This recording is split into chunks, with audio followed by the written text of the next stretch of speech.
Kamusta? Ito ang tanong lagi sa isip ko. Sa mga oras na katahimikan, hindi ko maiwasang maalala ang aking kabataan.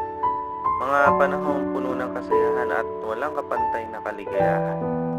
Naalala ko pa ang mga araw na umuulan, kung saan kami walang pag-aalinlangan naglalaro sa ilalim ng langit.